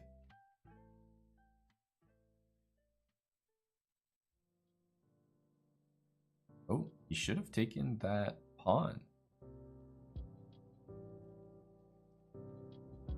Yeah, as long as I play rook e3, right? That should be enough. He just needs to make a waiting move. Yeah. Wow. This is trickier than I thought. King d6. Okay, I think he's finding a way. Rook a8. King d6 now? This is such a weird endgame. How crazy is this?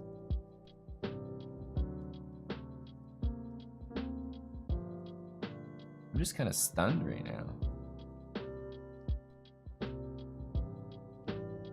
How do you win it? Because every bone in my body is telling me that this should be a win. There's like no way this is a draw, right? One sec. This is pretty insane. No chance this is a draw. King d7? Maybe black needs to play a little bit more accurately here, but there's really no way. First of all,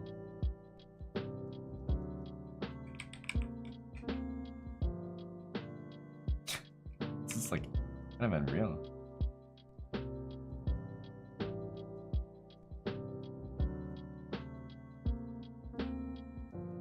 Yeah, okay. King b7. Exactly, Amada.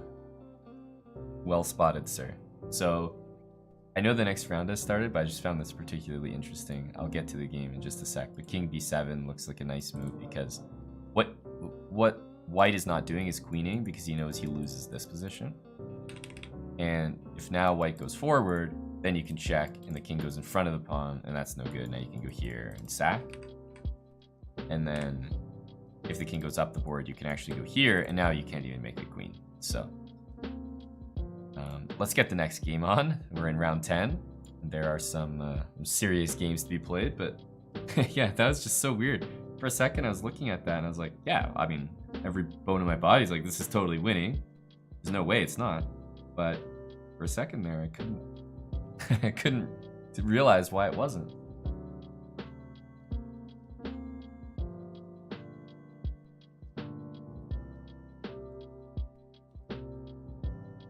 A-Latte, yeah, he played the earlier one. Earlier title Tuesday, did Eric. He's not competing in this one.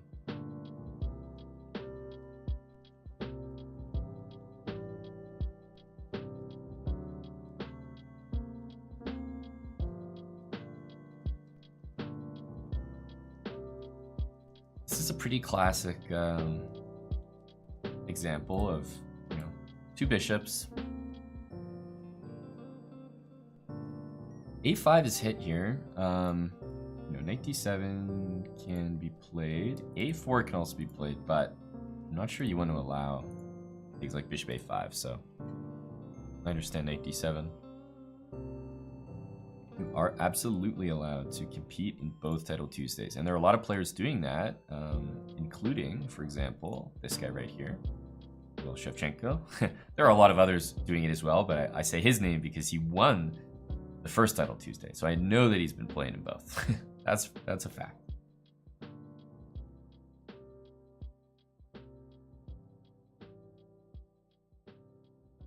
Does Aman choose the tunes? No, I think most people can tell that I'm not. Royalty Free chooses the tunes. I would personally pick something a little more upbeat, up-tempo. But I would probably say that music is better than no music. I like to listen to music no matter what I'm doing. Cooking, cleaning, showering, playing chess. Just in general, sitting in a car ride, Uber, walking, working out. It's weird, but if you think about most of the things that you might do in a given day, I would probably listen to music in 90% of them.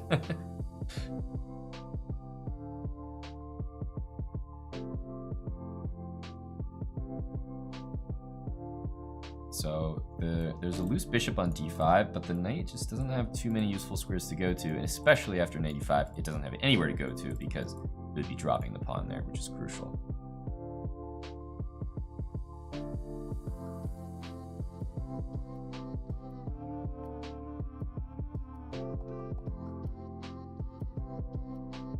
Can we just play the royalty-free tracks a little bit faster? Yeah, actually, maybe what we could do is we could get all the royalty-free tracks, and then we could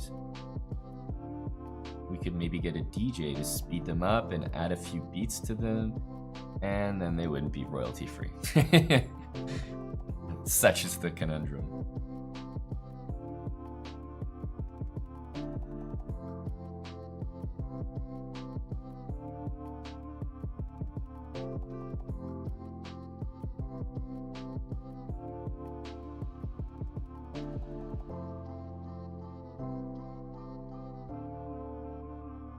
So yeah, the c5 move is pretty serious, guys, because this knight moving, there might be some serious threats. Okay, I see knight c6 as a... What am I missing here? Is knight c6 not like a knockout move? Knight c6 looks extremely good. I would assume knight c6 is nearly winning.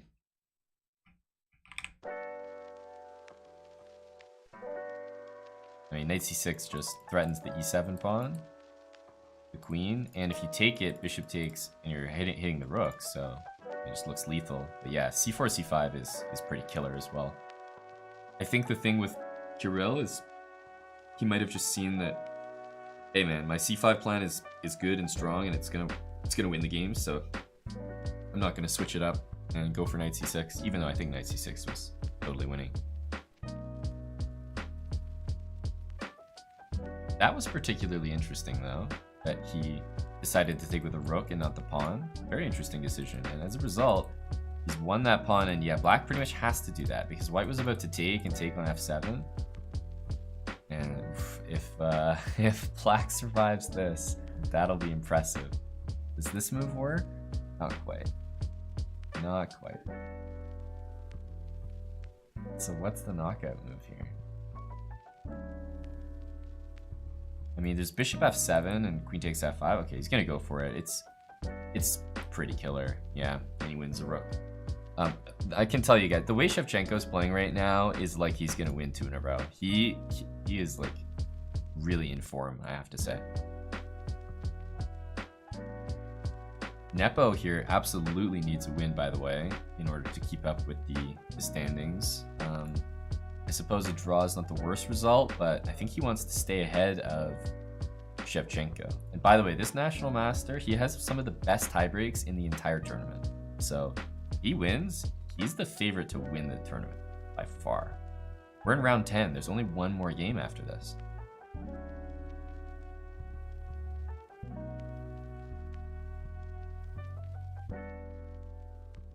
Knight d2, huge threat. Let's not blunder that. Normally speaking, white should be better here, though. Like, if you just move the king away, take here. I mean, if anyone's better, it should be white, just with the double pawns. But it is obviously very drawish. But yeah, Sviridov should be pushing, if anyone.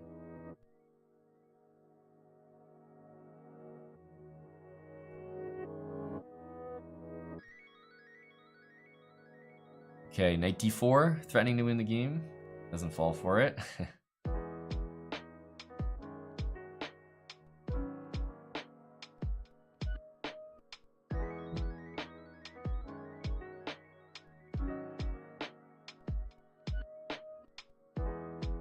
Okay, the knight trade offer by white indicates he's pretty okay with a draw. But white is improving here. I mean, now white's winning. Nepo is in serious trouble now. If he plays king h7, he might just lose the game on the spot to checkmate. So I think Nepo just blew this one. Yeah, this should be fairly easy to convert, I want to say.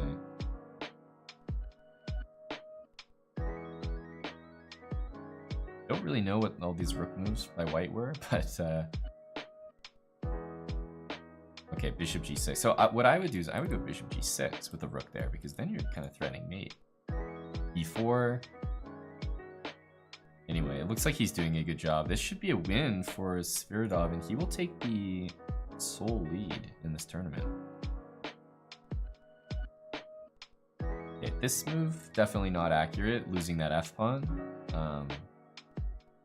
Can't be too happy about that.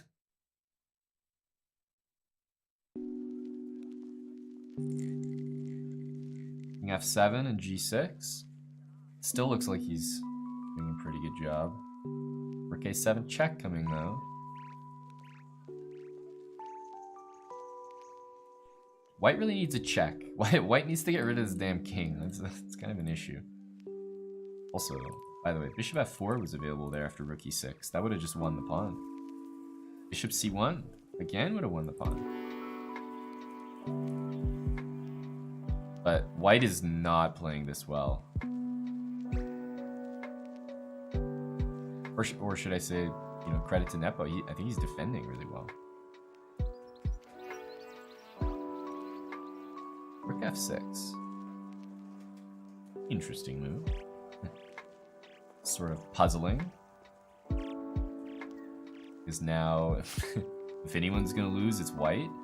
I don't think white will lose, but yeah, the GM definitely completely outplayed the NM in that game. That was so lost. I can't even believe it.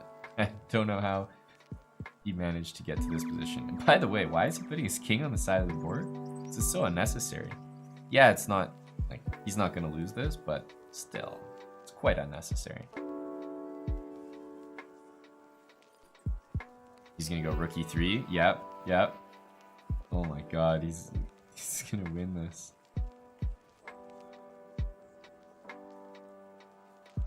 Check, and he wins. GG. That's ludicrous to me. I can't believe he won that. Black won this position.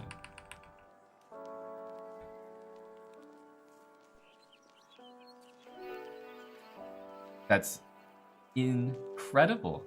Look at this. I'm so blown away right now. I'll show you guys the standings really quick. We got to get into the last round. But Nepo with that win is now leading the tournament. He does not have the best tie breaks. So in the event of a draw, he's not guaranteed to win first place. Kirill Shevchenko is right behind him, 9 points.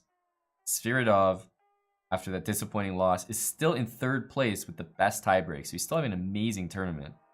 And let's get right into the action here. Oof. Oh, did they just play and draw? Hang on a sec. You guys see what happened? Okay, I understand now. So they got paired against each other, and they drew like that, like immediately. Now I understand. Because there's 11 rounds in the tournament, and they're 9.5 and 9 out of 11. So they played each other and drew before I could even click the game. It was just over. So Nepo is the winner. Yeah, that's what that means. Nepo just won the tournament. And depending on the results of some of these people with 8 out of 10, they might tie with 9 out of 11 with Kirill. But Nepo is very officially your winner for today. Yeah, pretty lame ending. I don't know. It happens a lot in Title Tuesday, but it happens a lot in chess tournaments in general. You have to remember there's money on the line, and for Kirill, he won the earlier Title Tuesday, and he's gonna come like maybe second, third, tied with sharing money in this event. So he's definitely doing well. Like, you know, that's money in the pocket. Yeah, he was the winner after being completely dead in the last round. So wild how the tables turn.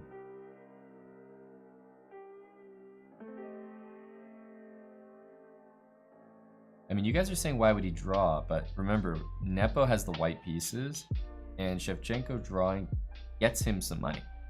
So it's like, do you take your chances trying to beat Nepo with the black pieces, or you just take the money that's on the table? And maybe if he didn't win the earlier one, he might play this out. But he's already won a Title Tuesday today. It's $1,000. He's probably gonna share some money here. Maybe it's like, you know, 300 or something. I don't know. He's just kind of saying, look, I had a good day today. You know, tied for second and first place in both of the Title Tuesdays. Yeah, well, one thing you have to remember about Title Tuesdays, they always share the money. So even though you can see that you might not have guaranteed second place based on tie breaks. And first of all, I think he will be second on tie breaks unless Sviridov wins. Sviridov's the only guy that's probably gonna have better tie breaks than him. The prize money is always shared, so it really doesn't matter for him where he finishes. He knows that nobody can catch him in terms of score. Nobody can have more points than him. So whatever money gets shared for second place, he's gonna get an equal part of.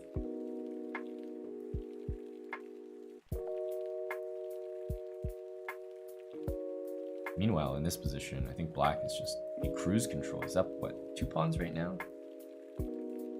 That pawn looks a bit shaky on d5, but yeah, this looks like a clean 2-pawn edge.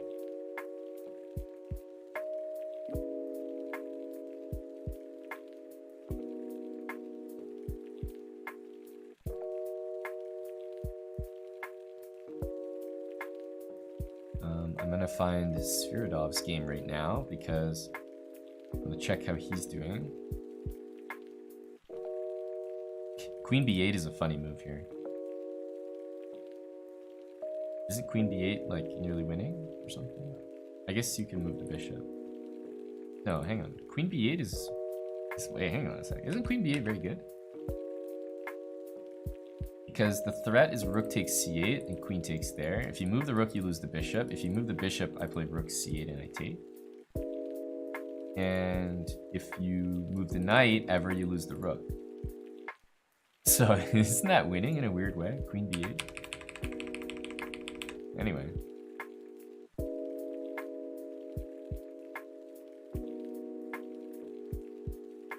I just realized there's a king on h3. A little strange. Usually that's g1, f2, something like that. Yeah, but this definitely does not look like a position black is going to win. Obviously, remains to be seen, but tough stuff. Still everyone playing who has 8 points. I'm going to keep finding some of these games. 8 points here for these two. Black is up the exchange, but white has 3 pawns over here. He's only up 2 pawns, like 2 pawns plus the piece for the rook, but 3 together. So pretty scary stuff here. I would probably take white for sure. I mean, you're not going to convince me otherwise. Black has 3 seconds ticking down in a blitz game, plus the position looks this good. Thank you very much. And something tells me this tactic doesn't work. I don't know why, just have a feeling it doesn't work.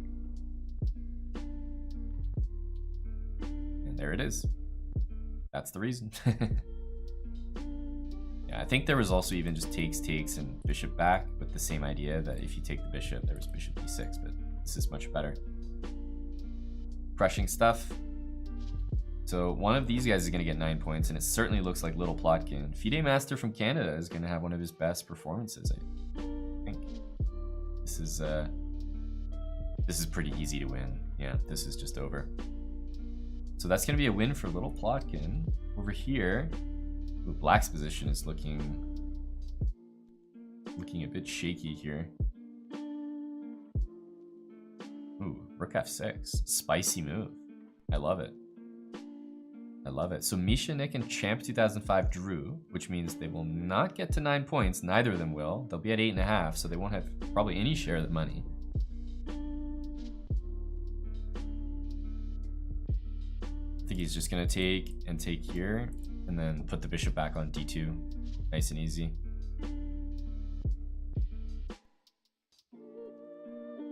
Yeah, and I think this should be pretty routine for white. Up.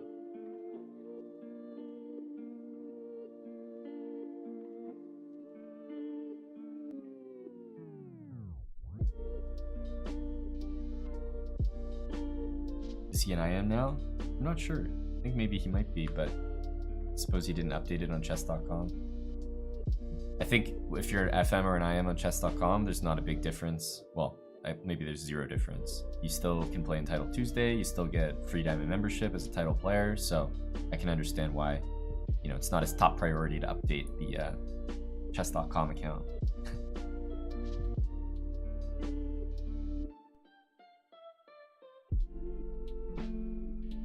Man, this Sviridov guy, he really hangs in these games, pretty impressive.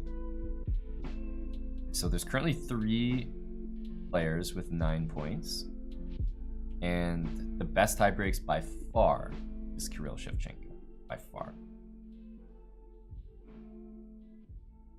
So the only guy I think that can really catch him is, well, this game that we're watching right now. So this is the last game that really affects the standings. I think black missed the opportunity to go here last move. However, if you go there, rook to h1 was checkmate. How crazy is that? Rook h1 was forced mate on h5. That's wild. Another funny thing is king here. I know it's probably not the best move, but if you could keep the king on f6, that was going to be mate. Knight f6.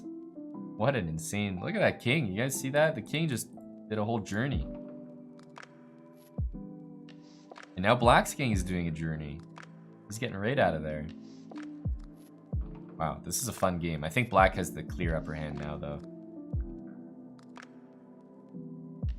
Yep, I think that was the right decision.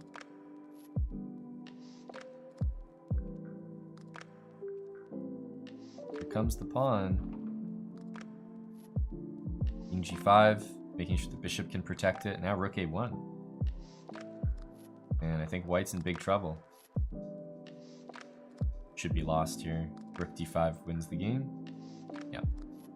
And Sviridov is going to win this. Amazing. So he's going to jump up to 9 points. And we'll wait and see his final tiebreak, but I think there's a very good chance he has the best one.